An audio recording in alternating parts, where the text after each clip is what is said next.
Welcome, everyone, to the update on cardiovascular medicine. My name is Dr. Harish Manyam. I'm the Chief of Cardiology at Erlanger. Thanks so much for joining us for our first multidisciplinary symposium here. So today, the little bit of the outline is to update on the newest things that have happened in cardiology during this year, which has been unprecedented, and I think we can cover a broad spectrum of topics and help in the care of the patients that you take care of every day. And so the first topic is really talking about general and preventative cardiology. Second is electrophysiology. Third is really focusing on congestive heart failure, specifically amyloid. And fourth is structural cardiology. And the last, and clearly not the least important, is the coronavirus and how it impacts the heart. So a little bit about the preventative topics, about guidelines on the update on blood pressure, cholesterol, lifestyle, and the use of aspirin. And so when we think about the United States Preventative Task Force updated guidelines, they do suggest that we screen all adults for hypertension, and these are adults that have no known history of hypertension, but we should check them obviously in the office for blood pressure. And so the screening is recommended to be done in the office. We should actually check this before we start any treatment. And the advice is that we check this, and then outside the clinical setting, we can also do an ambulatory blood pressure monitor, which we can send the patient home. It's a portable device that we have in the office. And it checks blood pressure usually in 30-minute intervals over 12 to 24 hours. And it gives us a broad spectrum of what their blood pressures do at home. An alternative to that is home blood pressure monitoring that the patients can take on their own with an automated device, and they can record that and bring that to the office for us. And then we should also pressure measurements are taken at the brachial artery, the upper arm, with a validated device, and patients should be seating for at least 5 minutes of rest. Now, we should check patients at least once a year, and screening can be less frequent if patients are not at increased risk, and that's really every 3 to 5 years. So to look at what our blood pressure should be and what hypertension is classified on, these are really the categories of blood pressure in adults. And so on our left table here, normal blood pressure with a systolic blood pressure less than 120 and a diastolic blood pressure less than 80.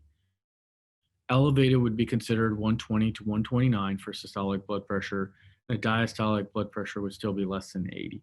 Now, in stage 1 hypertension, our blood pressure would be 130 to 139 for systolic, diastolic 80 to 89, so a raise by 10 points in our diastolic and up to 20 points in our systolic. In stage 2 hypertension, where the blood pressure in systole actually goes above 140 and diastolic blood pressure above 90. And so the key components of checking the blood pressure is, number one, preparing the patient. And I think some of this is important as we monitor patients and look at their blood pressure in the office. So we like them to have them relax, sitting in a chair with their back supported for at least 5 minutes. The patient should avoid any caffeine, exercise, or smoking at least 30 minutes before the measurement. We need to make sure the patients have actually emptied their bladder before we take this. They also should not be talking during the rest or during the measurement. Should remove any clothing that's located at the site of the measurement, which is usually the brachial artery. And the measurements, like we said, should be sitting or lying on an examination table. We want to make sure that our device has been validated and the device has been calibrated periodically. We want to support the patient's arm resting on a desk, position the middle of the cuff in the patient's upper arm, which is really correlative of the right atrium, which is about the midpoint of the sternum. We want to make sure we have the correct cuff size. The bladder actually encircles 80% of the arm, and obviously for a bigger arm, a bigger cuff, and a smaller arm, smaller cuff. And then as we continue to measure them as time goes on, we want to make sure that if they have a high blood pressure recorded in the arm, that we separate measurements by at least 1 to 2 minutes. And then for oscillatory determinants, we're going to make sure that we have obliteration of the corticoff sounds when we're listening to diastole. Step 4, really want to document the blood pressure, and also we want to make sure that we average. If we do more than 2 readings, then we want to make sure we average that, and we don't treat this if we just have one isolated elevated blood pressure. And we want to actually record the data, but also provide the data to the patient so the patient can actually advocate for themselves. When we look at blood pressures in general and look at different time intervals that patients are actually checked, I think this is a good table looking at what we expect in the clinic and what we may expect in a patient at home, daytime, nighttime, and a 24-hour ambulatory blood pressure monitor. And so when we see patients who have a normal blood pressure in the office, their home blood pressure we expect to be normal, their daytime blood pressure also to be normal, nighttime to be lower, and their average blood pressure a little bit lower at home. When we look at patients who have elevated blood pressures in the office, we still expect their nighttime and 24-hour to be a little bit lower. As we raise the blood pressure here, we see that their home blood pressures are generally lower than they are in the office. I think that's something that we sometimes underestimate, that we treat these clinic blood pressures as hypertension and then fail to maybe recognize that their blood pressures are actually a little bit lower at home, and their nighttime blood pressures are even lower, and their average blood pressure tends to correlate more with their home blood pressure, which is really correlative of their daytime blood pressure. So how do we advocate for the patients and make sure that we're treating them appropriately and try to figure out if the patient has masked hypertension versus white coat hypertension? So first step obviously is to check a blood pressure in the office and see if it's at goal.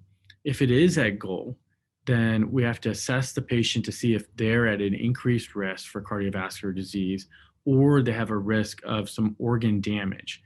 If they do, then we want to screen for masked, uncontrolled hypertension with a home blood pressure check.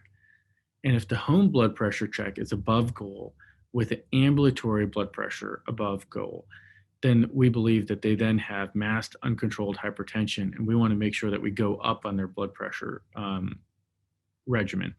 If their ambulatory blood pressure is not above goal and controlled, then we just continue the current therapy. Now, if the patient comes in and their office blood pressure is not at goal, and we think their blood pressure is 5 to 10 millimeters of mercury above the goal on 3 or more agents, then at that point, we do a screen for white coat hypertension with the home blood pressure monitoring. If the home blood pressure monitoring is at goal, then indeed they do have white coat hypertension. And that's someone that we would see and their blood pressure is really high in the office. And obviously when they go home, it's normal. Whereas if their home blood pressure is not at goal, then we want to continue to go up on their medications. If their home office blood pressure is above 5 to 10 millimeters of mercury on more than 3 agents, if it's not above that, then obviously we don't need to continue on for their blood pressure. So in patients who have new onset or uncontrolled hypertension, but they have specific conditions where drug resistant or induced hypertension, they have abrupt onset of their hypertension, they have high blood pressure at an age less than 30 years of age, they have an exacerbation of previously controlled hypertension, disproportionate, that's for the degree of hypertension that they have accelerated or malignant hypertension, they have onset of diastolic hypertension, specifically in older adult over the age of 65, or they have unprovoked or excessive hypokalemia. If they have those conditions, then we want to screen for secondary hypertension. And those are really a class 1 indication. And if they have a positive screening test, then obviously we're going to refer them to a clinician with specific expertise in that area. And so these are the common causes of high blood pressure. And look at common causes of secondary hypertension. Specifically, we would screen for renal parenchymal disease. And this is in patients who have urinary tract infections, they have some kind of hematuria or obstruction, urinary frequency nocturia. analgesic abuse, or family history of polycystic kidney disease, elevated serum creatinine. We would look for an abdominal mass, specifically looking for polycystic kidney disease, but a screening test would be a renal ultrasound. Now, patients who have renal vascular disease, and so these are patients who have sometimes flash pulmonary edema that's atherosclerotic in origin, or early onset hypertension, specifically fibromuscular hyperplasia in women. Those patients may have a bruit over some arteries, carotid, and in those patients, we want to screen them with the renal duplex Doppler. We could also consider an MRA of their renals or an abdominal CT. And we could also do renal angiography to actually assess that as well. For patients that have primary aldosteronism, they would come in with resistant hypertension, specifically with hypokalemia, and they could have muscle cramps, weakness, continue to have hypokalemia, and the family early onset of hypertension and stroke. Now, these patients can have also arrhythmias, specifically AFib, and so we would screen those patients with the plasma aldosterone renin ratio and assess their hypokalemia as well when we do the plasma aldosterone renin ratio. We could also do an oral sodium loading test or IV saline infusion test with plasma aldosterone at 4 hours of infusion, adrenal CT, or an adrenal vein sampling. The other cause of secondary hypertension could be obstructive sleep apnea, also very common. These are patients who have just resistant hypertension. They have a known history of snoring.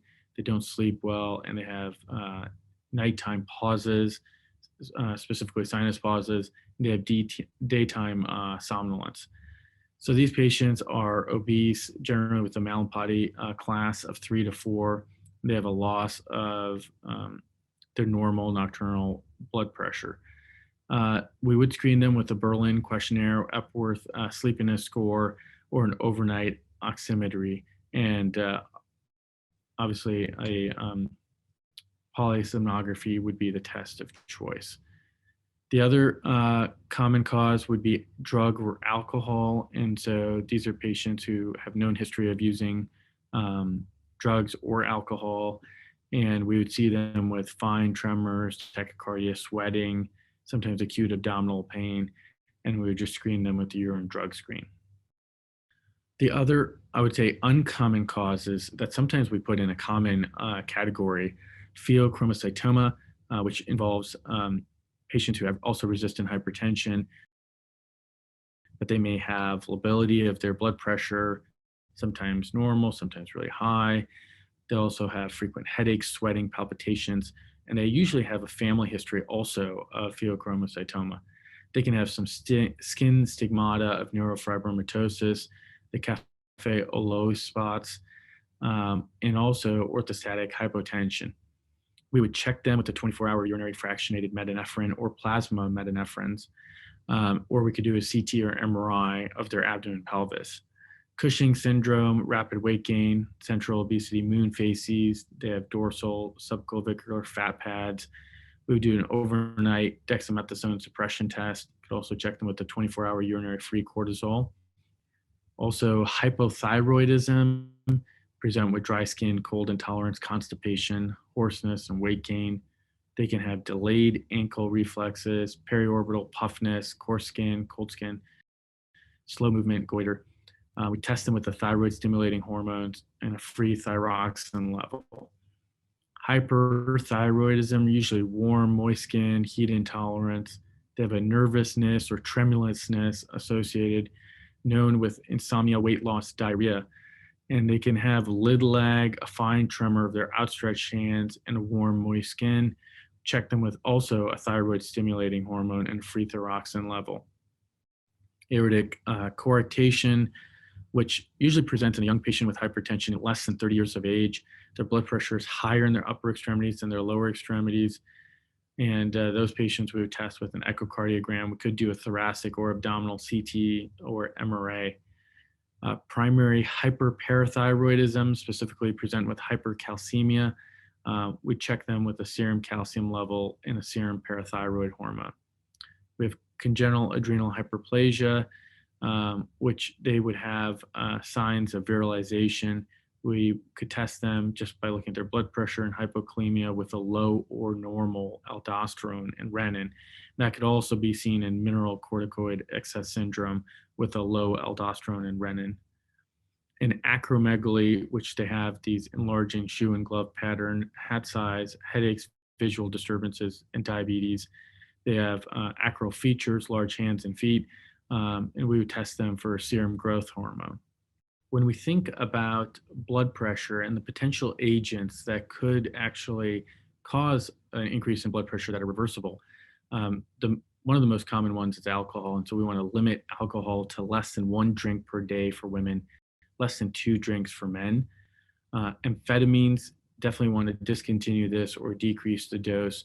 And specifically for patients that are being treated for ADHD, consider behavioral therapies. Antidepressants, if they're on MAOIs and SNRIs or TCAs, want to consider alternative agents, specifically SSRIs agents, depending upon their indication. Also, atypical antipsychotics, want to discontinue or limit these when possible, consider behavioral therapy. Obviously, also recommend lifestyle modification as that may be a part to play, and consider alternative agents associated with lowering the risk of weight gain and diabetes and dyslipidemia. Caffeine, we want to limit the caffeine intake to 300 milligrams per day. We want to definitely avoid the use of caffeine in patients with uncontrolled hypertension. Coffee use in patients with hypertension is associated with an acute increase in blood pressure. However, long-term use is not associated with an increase in blood pressure or cardiovascular disease. Decongestants, we want to use for the shortest duration possible and really avoid them in severe or uncontrolled hypertension. Consider alternative therapies if their blood pressure is that high. Herbal supplements, which sometimes are overlooked, also ephedra, St. John's wort. We want to really avoid the use of these. Immunosuppressants, cyclosporin, we want to consider converting those patients to tacrolimus, which may be associated with fewer effects on the blood pressure. Oral contraceptives also may increase the use or increase the blood pressure. We want to really avoid these in patients who have uncontrolled hypertension. Other things, NSAIDs, recreational drugs, specifically bath salts, systemic corticosteroids, and angiogenesis inhibitors can also increase high blood pressure, and we want to avoid these as well. So the next topic is looking at cholesterol and specifically primary prevention. It's a big slide, but a really important slide. So when you look at assessing atherosclerotic cardiovascular disease in each group of patients, first thing is really emphasizing adherence to a healthy lifestyle. But as we assess their risk, if we start off with age of patients 0 to 19 years of age, we want to start with just lifestyle changes to reduce their atherosclerotic cardiovascular risk. If they do have a diagnosis of family hypercholesterolemia, then we want to consider a statin in these patients early on. If the patient is age 20 to 39, we want to estimate their lifetime risk to encourage also lifestyle factors to reduce their atherosclerotic risk going forward. We want to also consider statins in these patients if they have a family history of premature atherosclerotic disease and their LDL-C is above 160. If they're the age of 40 to 75 and their LDL is greater than 70, however less than 190, and they have no history of diabetes, then we want to assess their 10-year atherosclerotic cardiovascular disease risk. And this is where we go down into these different categories. When we think about when we're assessing these patients and they check a fasting lipid panel in these patients, their LDL is already above 190. In those patients, we don't need to go down the risk scoring strategy. We'll go ahead and start them in a high intensity statin. In patients who have diabetes and they're between 40 to 75, we want to put them on a moderate intensity statin, which is also a class 1 indication.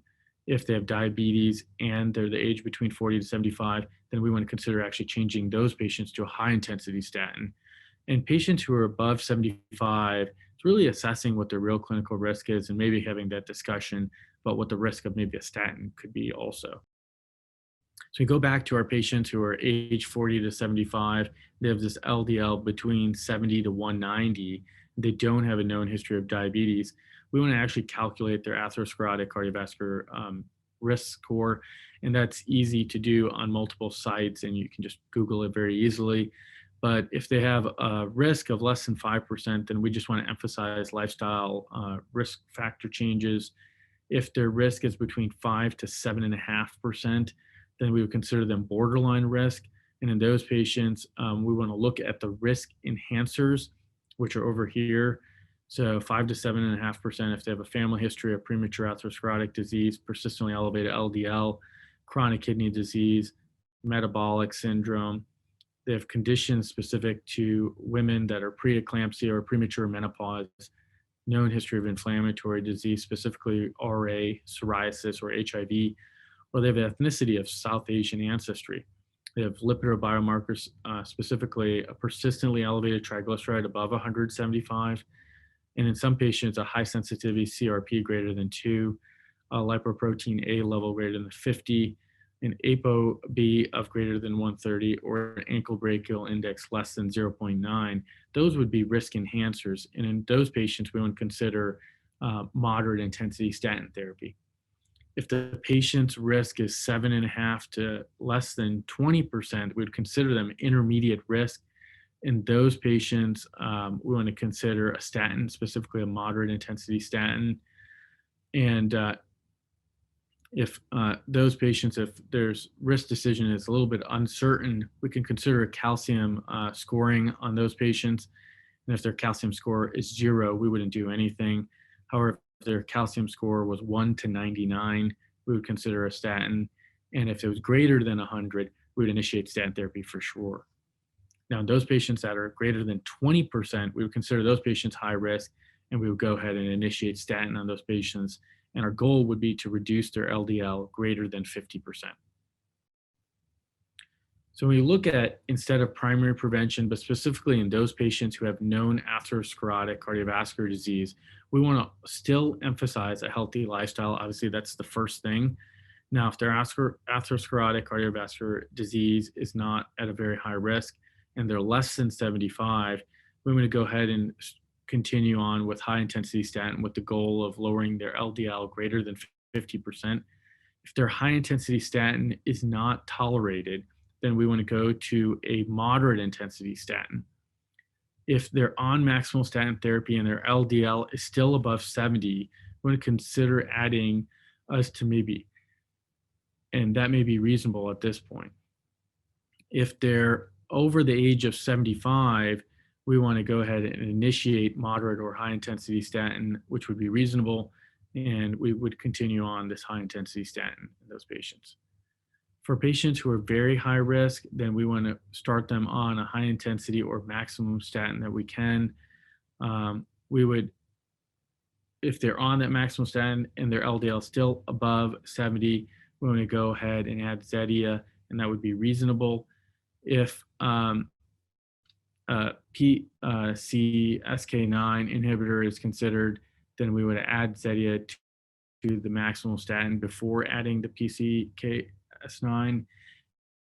And if they're on clinically judged LDL lowering therapy and their LDL still remains above 70, or their non-HDL is above 100, then we want to go ahead and add a PCSK9 inhibitor.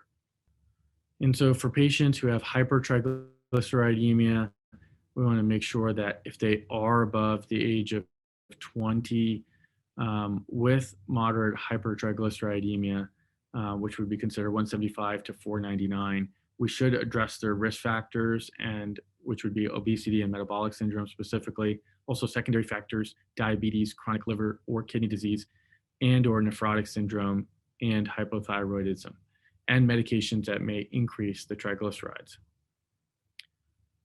When we continue on with preventative cardiology, we want to emphasize diet.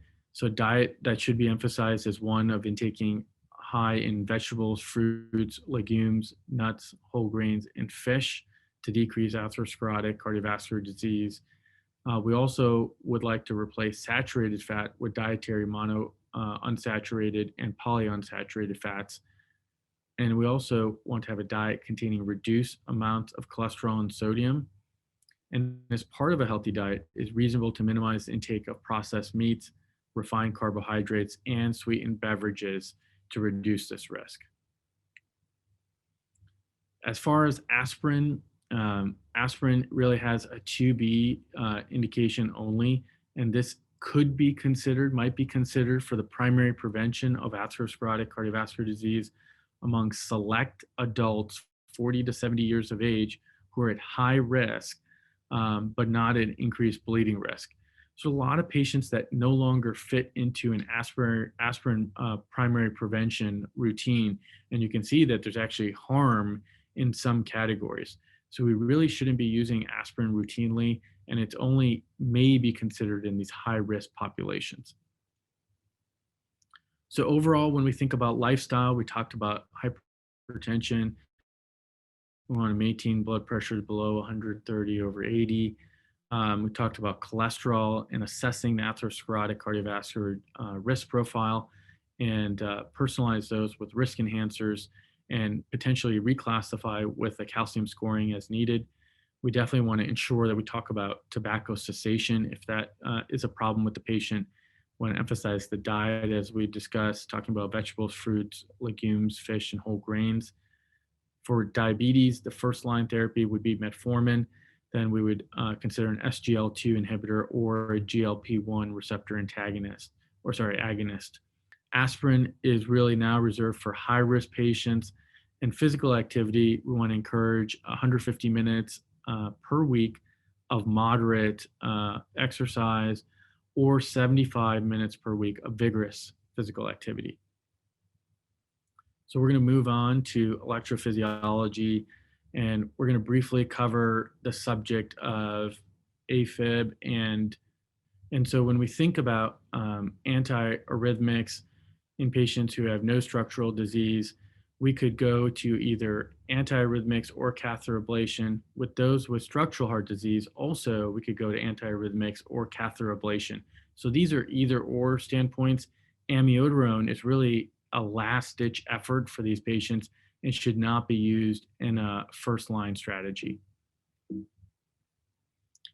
Emerging technology is really focused on finding the trigger or the eye of the storm, as we like to say, to find the source of AFib. And we can do this better now with contact force catheters and looking at the depth and intensity of lesions to try to target and actually stop AFib with a lower chance of recurrence of this event. The other topic is congestive heart failure and amyloid. When we think about things that we want to consider for patients who have amyloid, these are patients who are just intolerant to their antihypertensives. They have persistently low level elevation in serum troponin. They have a discordance between their QRS voltage on EKG and wall thickness on imaging. They may have a pacemaker, unexplained LV wall thickening, a family history of cardiomyopathy. Their non-cardiac clues may be some neurological, orthopedic, including carpal tunnel syndrome, predominantly a Black race, and they may have a family history of polyneuropathy. And we are evaluating these patients more often now for amyloid. And so these are patients that we would ask to be sent to our amyloid clinic, and we would screen them first with an echo and potentially a CMR to rule out infiltrative processes, and then screen them afterwards if we consider them to have amyloid with serum kappa and serum IFE and urine IFE, and then continue on with potential genetic testing to see if they have amyloid. Structural cardiology, we have the advent of Watchman and Amplatzer devices, which we will have hopefully soon in a trial format, and the Lariat device, which is an epicardial device. All of these devices are used to actually remove the left atrial appendage or occlude the left atrial appendage to reduce the chance of having a stroke. We also have available the mitral clip, which is available for patients who have severe mitral regurgitation, where we can do a transcatheter procedure to clip the mitral valve instead of a traditional open heart procedure. and also PFO closure, where we can track a tube from the leg into the heart and close the foramen oval here. The last topic is really COVID in patients who we are seeing. So when patients present with COVID and a prior history of cardiovascular disease and hemodynamic instability, what we do is natural tests with telemetry, echo, labs, and potentially a CT. And the things that we see commonly are arrhythmias, so AFib, VT, VF, heart failure, acute coronary syndrome, and P, and we've seen all of these. And so the treatment is the same that we would think of: antiarrhythmics for these patients, inotropes. For acute coronary syndrome, take them to a PCI if needed, and P, heparin thrombolysis, and potentially more advanced treatments, where in some cases we've actually had to take people to the OR and remove a clot directly from their heart. These are all related to different injuries in the heart. And so we have cardiomyocyte injury, we can have pericardial inflammation, microvascular ischemia, gap junction dysfunction, and non-ischemic scar, which lead to SVT bradyarrhythmias and ventricular tachyarrhythmias. Just leave you with, this is our group, and we have 23 physicians, 17 advanced practice providers, and 12 cardiology fellows covering 14 office locations throughout the region. And we'd be happy to help with anything you all need. Thank you for joining us today.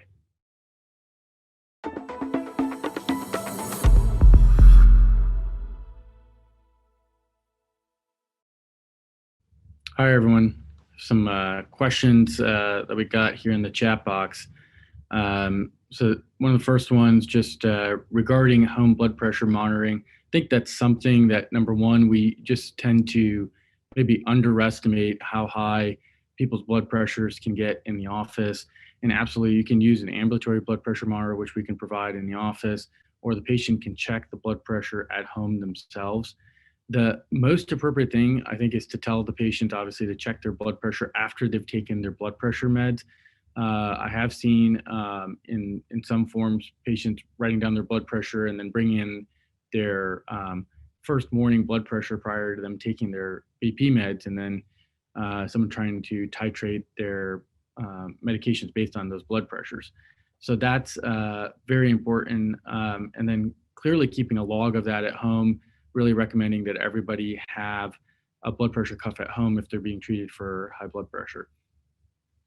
The next question, which is the difference in blood pressure between the left and the right before considering a vascular issue. And this is really maybe talking about the interarm blood pressure difference, I think is what the question is directed to. And, there can be an interarm difference that can be normal. There may be some peripheral disease there. But if you do see an interarm difference of greater than 20 millimeters of mercury, that can actually be suggestive of peripheral vascular disease. And so the patient should be then further screened for peripheral vascular disease. In most cases, just asking them symptoms that they may have with exertion, and you can elucidate some of that, and then potentially an ABI afterwards. The next question, it says, with low and very low carb diets becoming regularly encountered in many patients without cardiovascular disease, knowing triglycerides tend to reduce and LDLs may increase on these, sometimes greater than 150. Do you think this skews the thought of lipid-lowering therapy? Yeah, this is a great question. Actually kind of complex, because I think that's something that we see a lot of patients using different diets that help them lose weight, but actually can be deleterious to the cholesterol panel. It's probably more appropriate to use an ApoB, sometimes an LPP, which tells you the numbers of proteins that you may have there. And if the number is normal, but the LDL is high, then it's probably really a normal cholesterol panel. And that would be also correlative with ApoB. The calcium scoring is actually interesting. There was a trial called the Cardio trial, which looked at patients who were on low carb diets, and they educated those patients between patients that were on animal protein versus just plant-based protein. And what they showed is that patients who are on a low carb diet with predominantly animal protein had a higher incidence of calcium scoring versus those who were on plant-based protein with a low carb diet. So I think that's really helpful when we're trying to look at some of these patients as well. The last question I have on here is, if the patient has a greenfield filter, should daily aspirin be taken to reduce the risk of filter clogging? It's a good question. I mean, most patients who get a greenfield filter had a reason, and the reason was that they had a P or risk of P in the setting where they can't be fully anticoagulated. And so the real thing should be done. Greenfields can't be necessarily taken out well. And so if they need to be on full dose anticoagulation afterwards, to continue them to treat them with that. There's some data showing that aspirin can reduce the chance of DVT. I mean, it's not a treatment option. It's not something that we recommend, but the data is very minimal. So it's hard for me to comment more on that. And that's not, I would say, my wheelhouse as well as the rest of the stuff. Okay, thank you so much.